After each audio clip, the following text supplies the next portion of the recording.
Bonjour, Drew. Hi. Je suis tellement excitée de parler d'une histoire biblique folle. What in the world is happening right now? Savez-vous quelque chose sur la Tour de Babel? I don't savez a thing right now. Tu ne parles pas français? I don't think so. No. Do you not speak French? Oh, that was French? Not very good French. It was Google Translate French. Well, I do not speak French. Why in the world are you speaking French? Because I am going to tell you a story today, or we are going to talk about a story today about people who all spoke different languages and couldn't understand each other and what that meant. I know where you're heading now. Oh, okay. You want to get in the van? Let's do it. All right, let's get in the van. Let's go. From the stories of Noah's Ark and Hannah on the lawn, through the Gospels of Matthew, Mark, and Luke, and John. Whether you're new to this or an avid Sunday schooler, we'll learn about the Bible, just like church, but even cooler. Then we take what we learn and we use what we find to go into the world and let the light of God shine. Buckle up, kids. Minivangelism. It's time to go Minivangelism. In faith we grow Show.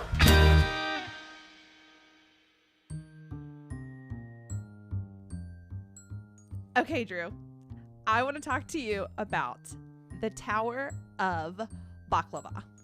I don't think that's it. What is it then? It's the Tower of Bubbles. No, I don't think it's that. Maybe Tower of Baby Bells? No, Tower of Bibles? Tower of Bibles.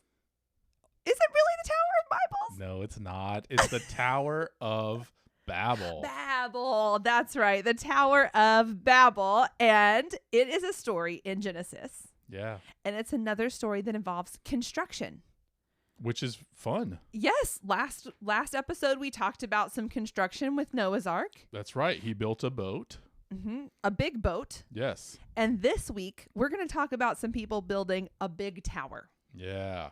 So, did you construct a song about the Tower of Babel? We did. We built it up verse by verse and got to record it. And I'd love to be able to share it with you. Okay, go ahead. Put it on the radio. Here it comes.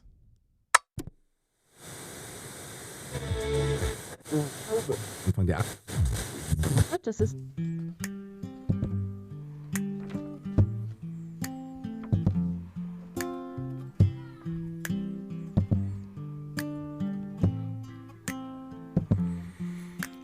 Once upon a time there was a people in its prime. They had one language in one place. God had said to fill the face of all the world with life and soul. Let the Lord be in control. But then the people had a thought. God said go, but let's not. Let's stay and get some fame for us. Use bricks and make a name for us. Let's build a tower high and climb it up into the sky with human knowledge and know-how. Not a thing could stop us now. So they built a giant tower, a temple to their human power, till the Lord came down to be with all the people on the ground. And when the Lord comes down, he comes to mix it up and fix it up and scatter it all around. So come down from the tower, get to know a higher power. We don't have to be the same, that's the message we proclaim. So may the Lord come down today.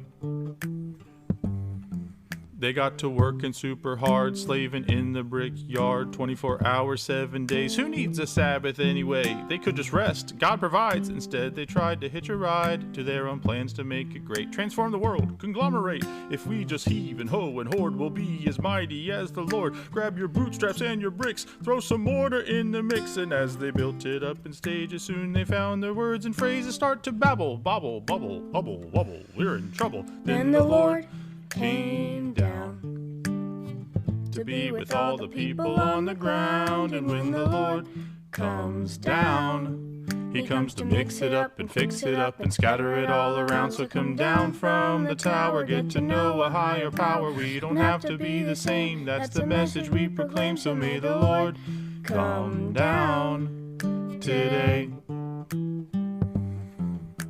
The Lord confused their speech, which limited their reach. All their tower dreams were shattered, then the people all got scattered. It can seem a little harsh to imagine how they marched to the corners of existence. Human families, social distance. In the end, the only damage is diversity of languages. Remember God's intent in this Genesis event. It's to fill the earth with people, not to build a giant steeple. They built a city, signed their name, but failed to see. And what a shame that when the Lord came down to be with all the people on the ground. And when the Lord comes down, he comes to mix it up and fix it up and scatter it all around. So come down from the tower, get to know a higher power. We don't have to be the same, that's the message we proclaim. So may the Lord come down today. That's the story, here's the lesson of this biblical jam session. See this monumental, sentimental, monocontinental, fundamentally judgmental, residential, cultural citadel was a rental.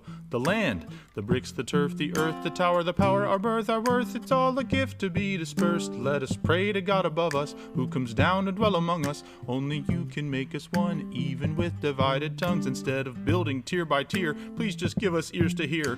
When we run this human race, slow us down, show us your face, destroy the tower, rise above it, take us from Babel to beloved. 'Cause when the Lord came down to be with all the people on the ground. And when the Lord comes down, he comes to mix it up and fix it up and scatter it all around. So come down from the tower, get to know a higher power. We don't have to be the same, that's the message we proclaim. So may the Lord come down today.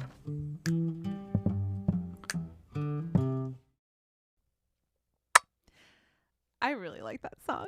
It's one of my favorites that we got to do. Yeah, it's just so, it's got like a very like chill vibe to it. And it has a lot of words. So please congratulate me on writing and then performing all of those words. Yes. And speaking of languages, I think now I'd like to hear you perform the same song in Spanish. Go. That would take way too long. Oh. Yo no puedo. Oh, so you do know a little bit of Spanish. I do. I do. What did you just say? I said I can't. Oh, no. Well, that's okay. That's okay. So let's talk about the Tower of Babel, not in song form, because that's what we always do. So everybody was living kind of in one area, and they got this great idea. They were going to build a tower up to the sky, up to heaven where God was. They all got together and they were like, listen, if we put our minds together, get to work, we're going to build this tower and it's going to be so tall and so high.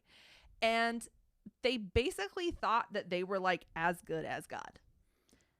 Yeah, the language that they used for it was they said, let's make a name for ourselves and build a tower with its head in the clouds. Mm-hmm. So part of what we think is meant by that is really they're kind of making a temple to themselves and not to God.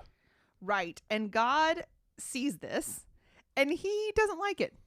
God is worried, yes, to say the least. Yes. Because God says if they can do this, then they're gonna get out of control. There's gonna be no limit to what they try to do.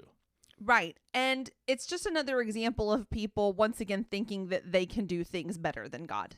Right. It's a theme that we see throughout the Bible that if you listen to more Minivangelism, you'll hear us talk about it all the time, that God says, I've got you. You can do things like this. And then the people think, well, maybe I'll do it my own way, which is, as it turns out, never the way that goes well. And it's just not what God intends. Right. So God decides that he's going to put a stop to this. And the way that he puts a stop to it is everybody's working together. He goes ahead and gives everybody a different language. So they all start speaking different languages, and now they're very confused, kind of like you were confused when I was speaking my really bad French at the beginning of this episode. Exactly. And they don't know what each other are saying. And then it says that he scatters them to the ends of the earth. Like everybody just spreads out. So they're not all together.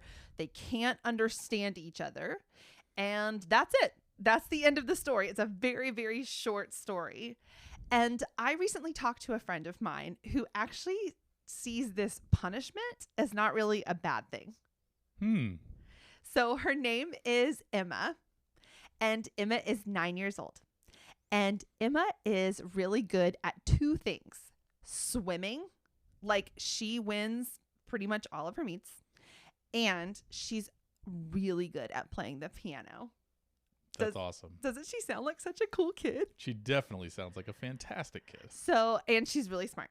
So I'm going to talk to Emma about the Tower of Babel. And we are going to just kind of talk it through a little bit. And then I'll come back and join you and we can talk about what she says. Okay? I can't wait to hear what Emma has to share. All right. I'll see you in a minute.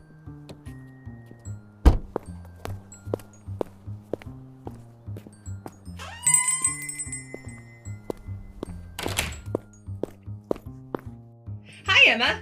Hi, Miss Anna. Okay, so today we are talking about a really short story in the book of Genesis, and it's called the Tower of Babel. The Tower of Babel. Babel? The Tower of Babel. Bubbly? Babel. Okay, the Tower of Babel. And what do you know about the Tower of Babel? I know that the people living where they were living, I guess, Mm-hmm. they built it up to the heavens so that they could go back and forth. I also know that God scattered them across the world because they were two same and he wanted them to be unique and different. Mm-hmm. And then once he had scattered them, he made them live in their own countries and he gave them their own languages. They all spoke their own languages. Yeah. So what, do you speak any languages other than English? No, but in middle school, I think I want to take a Spanish class because a lot of my friends speak it. Oh, a lot of your friends speak Spanish? At school, yeah. That's awesome. Do you know, like, any Spanish? Only a couple words, Like what? like hola, Hola and that's really it. and adios. Well, of course, adios. I know uno from the game. Oh, yeah. And then por favor, and that's really it. Yeah, that's okay. So what were some things as you were reading this story? Because it's kind of short. What were you, like, noticing? Like, what's something you noticed in there? I noticed that, well, and I also wondered why they called it Babel. And then I also realized that that sounds like a word a baby might say. Yeah, like babbling, which is Yeah. crazy because it's like they're spelled differently, Yeah. but they do kind of mean the same thing, don't Yeah. they? Yeah, Yeah, it's funny. they're babbling. I don't know. Yeah. That's interesting. Yeah. What were some other I wonder questions you had? I wondered what life would be like if God hadn't scattered people across the earth and if we would all be the same and if that would have happened later and not at this time. What do you think? What do you think would have happened if we hadn't been scattered? I think that life would be pretty boring and that everybody would be the same, and then we probably wouldn't be learning about this religion or maybe we would, but other people wouldn't be learning about theirs because everybody would be the same, doing the same stuff, and yeah. So there wouldn't be, like, other cultures. Yeah, other cultures, other races, other, like, shades of hair, other colors. I don't know. That's a really interesting thought, like, to have of Yeah. what would have happened if we had all stayed in one location. Yeah, that's really interesting. What do you think, what language do you think they spoke prior to getting scattered? Honestly, I have no idea. Yeah. Do you think that language, like, kept going, or do you think that language kind of stopped existing? I think that it kind of stopped existing, but I have no idea. Yeah. Do you have any Yeah. other I wonder questions? I wondered how many new languages he created, Oh. or at least what they were. 'Cause Right. There's so many in the world, I can't name all of them. Mm-hmm. And there are some languages that, like, are fairly new. Yeah. Like, English is kind of a fairly new language. Yeah. But then some languages don't exist anymore. Yeah. So that's really interesting. So one thing that we talk about in Minivangelism is every story tells us something about God. So what do you think this story tells us about God? I think that it tells us that, like, people should be different and unique in their own ways and that you shouldn't try to hide it. And you also shouldn't try to be the same as somebody else. Try to act the same, be unique and like different in your own way and make that cool. Oh, okay. And try not to like be ashamed or upset about it. Try to like find the positive in it. I really like that. So, because it's saying that God scattered everybody, right? Yeah. God gave them their different languages. So that means God created us to be our own and unique.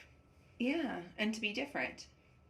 And do you think God stopped loving people that like looked different or spoke differently? No, of course not. That's what he wanted to happen. I think that even if somebody did look exactly the same, such as twins, he would still love them because they're still unique in their own way. Doesn't even matter if they look the same or speak the same language. Everybody's different no matter what. That's really interesting. Yeah. I like that read on the story. Thank you. Yeah. Okay, I do this podcast with my friend Pastor Drew. And he thinks he's pretty smart. Oh. But some people like to challenge him on that and try to stump him. Ooh. So do you have some questions to stump Pastor Drew? Yes. All right, let's see if we can stump him this time. Question 1. How did God scatter everyone around? Without, like, did he teleport them or what? Oh, okay. All right. You think it was like a big windstorm and just kind of... Yeah, I don't know. What do you think? Maybe like a miracle happened. Okay. I don't know. Because I know that they didn't have like planes or cars back then. Right. All right. That's a good question. I think you'll stump him on that one. I honestly don't know. No. All right. What's another question you have to stump Pastor Drew? The second one is, where did they live? And like, what language did they speak? That's a really good question. Okay. I don't know that one. All right. What's your third question? Did God intend scattering everyone around as a punishment for being the same? Or just doing it because he didn't want everybody to be the same? Oh, so was it a punishment or was it a gift? Yeah. Oh. I've always wondered that. That's a great question. That's a really good question. Do you have any others? And then, how could the people build the tower up to the heavens without, like, cranes or big mechanical devices? Oh, yeah, because this was a long time ago. Yeah, they didn't have that stuff, I don't think. No. So how did they, what did they use? Yeah, what did they use? Like, maybe they just held people by their feet or, held them on their shoulders. I don't know. Okay. All right, great. Yeah, that's a good question to stump Pastor Drew. Yeah. I like that. All right. So, this is a short story. But at the end, we always like to end on a joke. Yeah. Okay, so hit me with your joke. What? Does it have to do with the story, or is it just a joke? It's just a joke. Okay, let me hear your just a joke. What sort of music do frogs like? I don't know. What sort of music do frogs like? Hip-hop. That's a really good joke, Emma.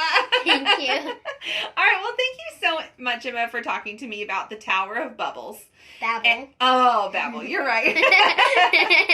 Thank you so much for talking to me about the Tower of Babel, Emma. It's been awesome. I'll talk to you later, okay? Thank you. All right, bye. Bye.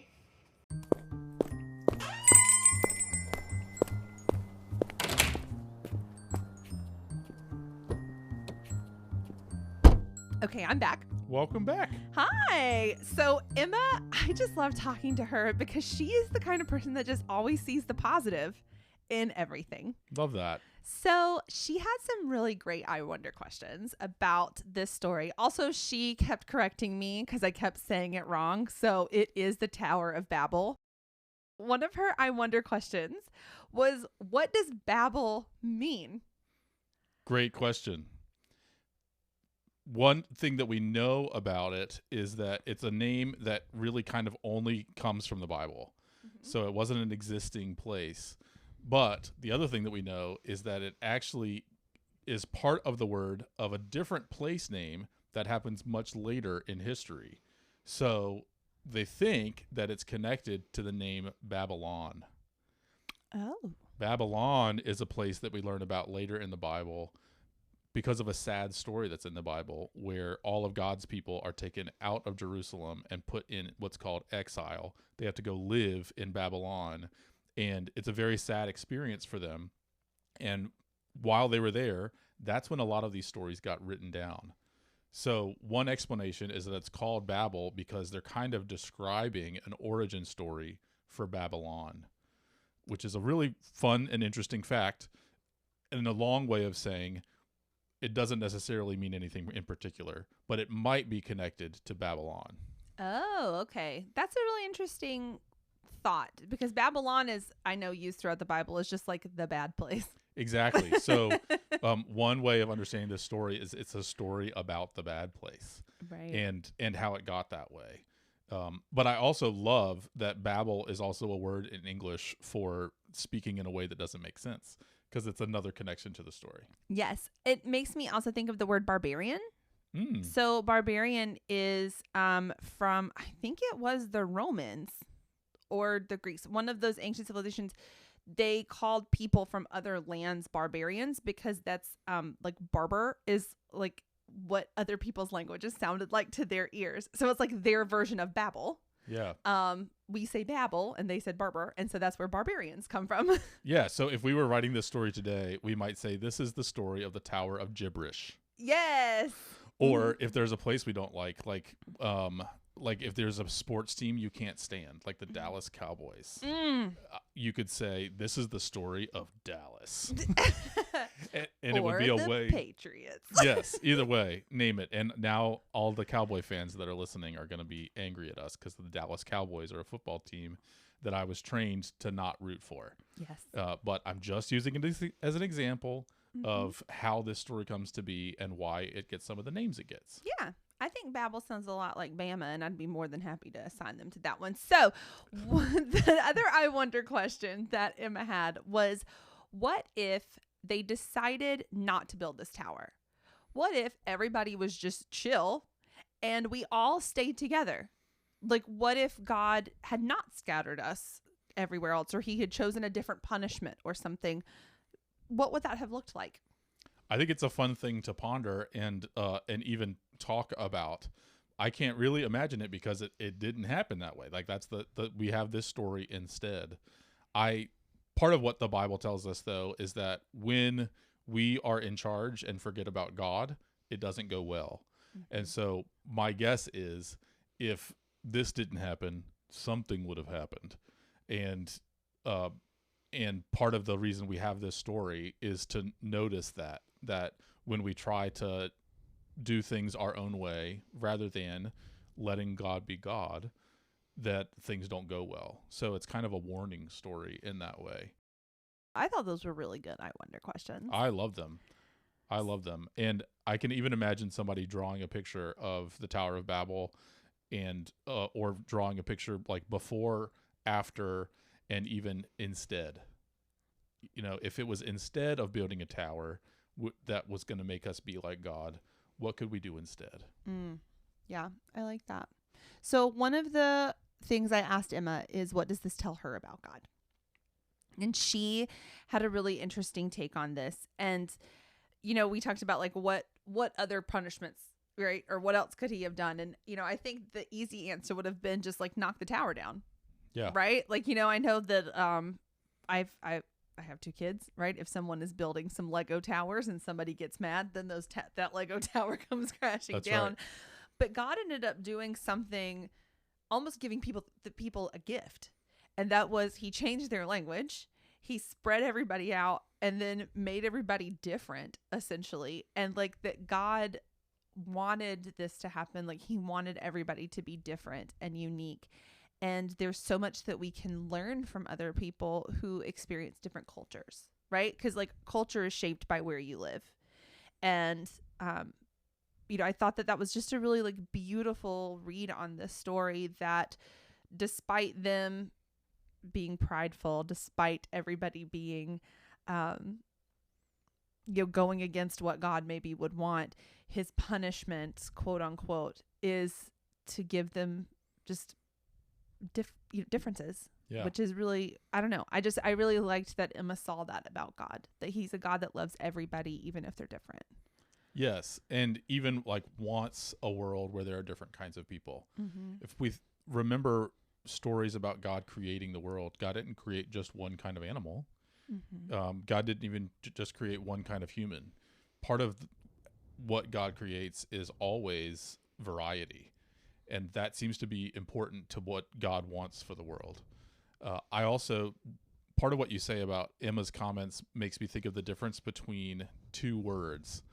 One word is unity and one word is uniformity. Now that's a long word, but uniformity kind of means everybody is the same. Unity means everybody is different and yet they are still one. And I think that part of what this story shows us is that God does not actually want uniformity where everybody's the same. That God actually may still make us one or unified. That's part of where the story goes from here, but doesn't need us all to be uniform or to be the same. So when Emma talks about God loving each kind of person uniquely or each culture uniquely or independently, I think that is true to what we learn about God in the story and in the Bible overall. And we will also come to see that even in our differences, God still has created us as one people and wants us to act like we are one big family, God's big family, where not everybody's the same, but we are still a part of one family with God. Yeah, I like that. Me too. Okay, so it's time for your favorite part of the podcast. Oh, goodness. What do you think that is? Where you try to stump me. Yes, I don't try to stump you. I never tried that. It's Emma. These kids just want to stump you. I think you're finding the kids that you think will stump me. I mean, partially, yes. Okay. If I can't do it, I'm going to get a smart kid to do it instead. All right. I think I'm ready. Let's see what we got today. Okay. How did God scatter everyone across the world? Ooh. I think I'm stumped. Did it finally happen? Well, I definitely don't know. I also don't think anybody knows. So that's... You have already used that in Yeah. another episode, so Okay. you don't get to use it. So I'm officially stumped, but I don't know. It might be fun to imagine and wonder. Part of the first thing that God does, though, is confuse everyone's speech so they can't understand each other. Right. And if you can't understand each other, it's hard to stay together. And I think that's true even today. When we can't understand one another, when we don't speak the same language or don't have the same upbringing or religion, that it makes it hard to stay together. And in this case, God gave that as a way to make them stop doing this project together. Right. And then the story leaves us with a bunch of different kinds of people that don't understand one another. And so, again, it's kind of an invitation to keep reading and see if we ever manage to understand one another, even though we're different. So it seems like God mostly did it by messing with the way that they understand one another, messing with their speech.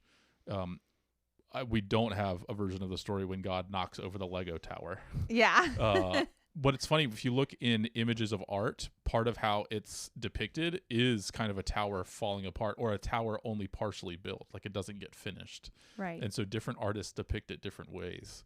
And so we're kind of left to add our own imagination. But the one thing that the story does tell us is that God makes it harder for them to work together by messing with their language. Yeah. That's true. But you changed the subject there. I really liked that, how you kind of admitted you were stumped and then went and said something really smart. So you just you swerved on us. You're on to me. Okay, so here's the next question. When did these people live? Like when in history did this happen?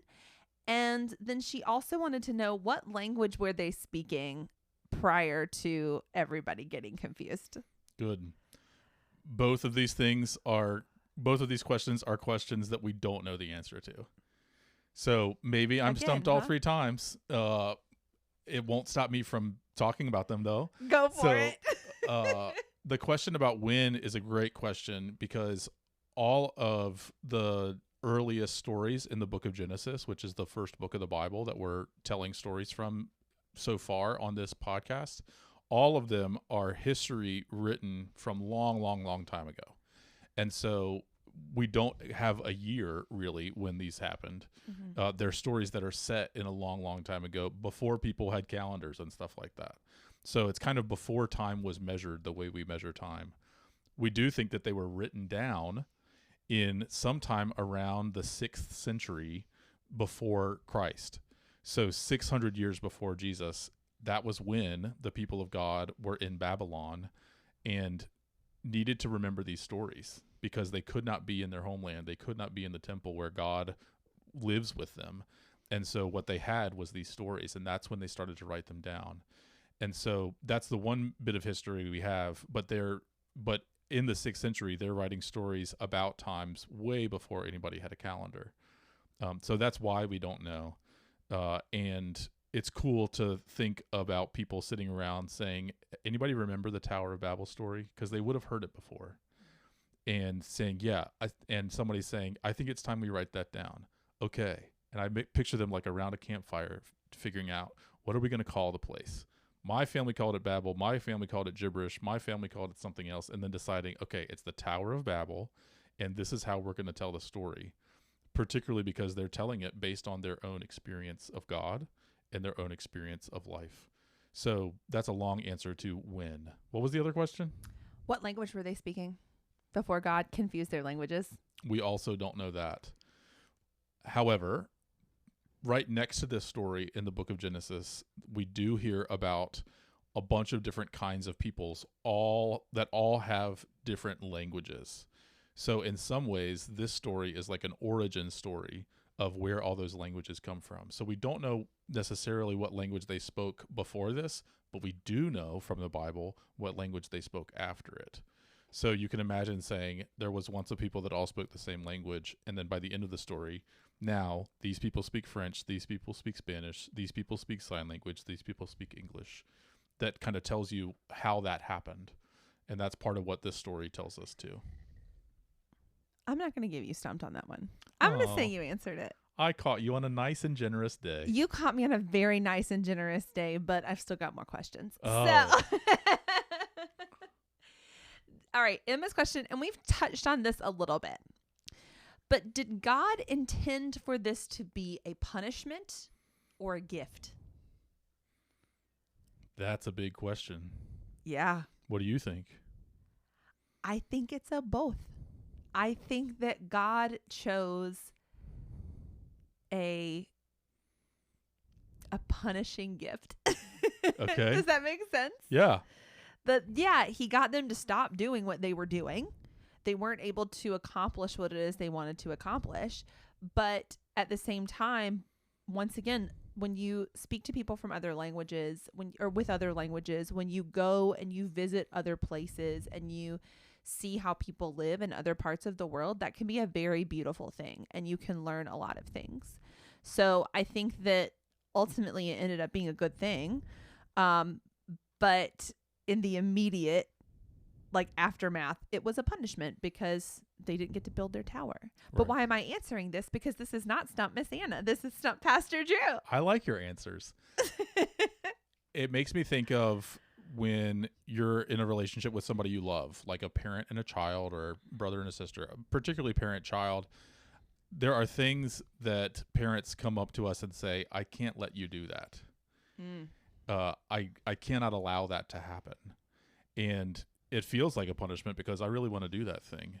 But if that thing is stand on the top of a ladder and dance, my mom or my dad are not going to allow me to do that because it's dangerous. Right. And so it feels like a punishment that I have to get down. It's also a gift because they helped me not break my elbow or my collarbone or my leg. Right. And so I think that's the kind of story we read about a lot in the Bible where God says, I cannot allow that to happen. And it's not because you're bad. It's not because you have to be punished. It's because God has a plan to help people live and to fill the earth with life. And if what God is trying to do is fill the earth with life, building a tower in one place and trying to make it to heaven and not go around the world and fill the earth with life can't happen. So God does something to prevent something from happening. It feels like punishment. It's also a gift, because what God really wants people to have is a world that's full of life and a world that's full of variety and difference. So I agree with you, both and, which hopefully means I'm not stumped. If I agree with you, I've got to be in the good category. Now you figured it out. That if you agree with me, you're never stumped. I agree. Are you saying that I'm always right? I just want it on record. I need you to record my yourself. my microphone's not working right. I don't know what's happening. Okay, here's the last question. And this one, I'm not going to let you get away with this. Okay. How could they build a tower that tall so long ago? They didn't have computers. They didn't have excavators. They didn't have big cranes. So how could they do it? Well, the fun theory is aliens. Oh, man. You can't use that. But that's not in the Bible. What's really amazing is, as we've learned more about ancient civilizations, their ability to build things is amazing. Like you said, without computers, without necessarily having advanced math, or some of them with advanced math, they've been able to build amazing things. And in Babylon, one of the things that has been discovered is this building called a ziggurat. Oh, yeah, I've seen those. And ziggurats are big buildings that look like towers, getting higher and higher and higher in the air. And so that's the kind of thing that I picture when I'm hearing this story. And that's made with bricks and sticky stuff called mortar. And somehow they did not have to have computers. Part of it is because God made humanity with intelligence. And they probably tried various materials and discovered that bricks are the way to go. And then worked together to make it happen. So part of what we know about humanity is that humanity, when we work together, we can get a lot done. Part of the question is what we're getting done for God and for others, or for ourselves? What the people of Babel actually said in the Bible is that if we do this, we can make a name for ourselves, kind of like we can be famous, and we can build a tower and live like the gods, or live like God. So they're building this tower because they want to be famous and want to have a name for themselves, which is really not what God needs from us. Right. God isn't trying to make famous people. God is trying to make loving people. And so that's part of why God said, you know what? You're not going to do that. I'm going to make you confused so that you actually can't work together the way you were working together. And then we'll see what we do next. We'll see how this intelligence can maybe over time get used for good. And I think that's part of what we learn both about God and about humanity, is that humans are amazing. All right. She didn't stump me on that one either. All right. Yeah, that was a good answer. Great. What is your favorite ancient structure? I love the pyramids. Yeah? Yeah, I think they're amazing. They're also very mysterious. I've never gone to see them, but they're really cool. I also like Stonehenge. That's another one. Also very old and very mysterious, because we kind of wonder, what exactly is this place for? Yeah. And yeah, what about you? I love the Sphinx. Yes. I think the Sphinx is very cool. My daughter and I, we like to, whenever we're researching like historical things that happened, we like to theorize what happened to the Sphinx's nose. Yes. Because we don't know. Our theory is a volcano that happened in Santorini, like right after it was built, that caused an earthquake, and we think that's what happened. But that's just our theory. That's a very advanced theory. And then another, it's not ancient, it's just very, very old and very, very fascinating to me, is we live near Washington, D.C., and the Washington Monument, which is not, I mean, in the history of the world, it's not a very old structure, but it was something that was built in the 1800s when they didn't have advanced, materials and everything, and yet they were able to build this like really tall tower. It's pretty amazing. So very good. So she only stumped you on one. That's good. I'll give you the other ones. So good job, Emma, for stumping Pastor Drew. And Hooray. listeners, now you know that it can be done. That's right. I'm looking forward to seeing what other people have for you. Bring it on.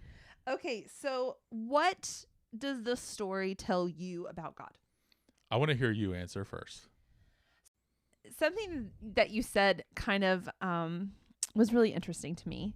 And that was that they were breaking a rule, right? A lot of times people say that like God was punishing them for their pride, but he was actually punishing them because they were breaking the rule, which is go fill the earth with life. And they were just filling one section of earth with life.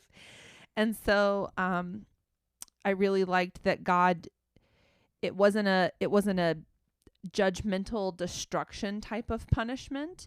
It was a gentle nudge back in the right direction. It's kind of like when I have a 4-year-old and she likes to wander off, especially if we're like in the parking lot or something and she sees a car that she thinks is cool, she'll start to wander off. And I just hold her hand and I gently bring her back with me and just keep guiding her. And I think that that's what God was doing here, is that he was gently guiding people back to where they needed to go. I like that. Mm-hmm. I think one of the things this story tells me about God is that God is creative. Yeah. In other stories from this part of the Bible, Adam and Eve end up kind of breaking a rule, if you know that story, and God comes up with a different plan than what could happen. Mm-hmm. In the Noah story, things go really bad and God comes up with a different plan and then ultimately comes with a new plan after that. And in this story, humanity has a plan to build this giant tower, and God knows that God doesn't want this to happen. And so God creates a different plan. And I think that's really good news, because I know that I'm more like Adam and Eve and the people around Noah and the people of Babel than I want to be. And knowing that God is creative enough to work out a plan with whatever happens is good news. And so it kind of invites me to say, okay, God, what's your plan? Especially when I'm in a tough spot. Knowing that the God that we learn about in Scripture is creative and always working to bring about a good scenario, a good ending to the story, is very, very comforting. Yeah. That's awesome. Yeah. So we always like to talk about remember the story, right? How can we remember the story? I think next time, listener, you are playing with Lego, not Legos, by the way, it's not plural. Next time you are playing with Lego and Lego blocks, remember the story, especially if they're all a bunch of different colors, right? Try and see how high of a tower you can build before gravity, another gift from God, decides to destroy that tower. I like that. I also think the next time you hear somebody speaking a different language, I think you can remember this story and remember that God loves them too. And that there was one time when everybody was the same. And thank goodness that not everybody's the same now. And you could even find ways to understand each other, even though it's hard and even though you're different, because we're all a part of the same family. Yes.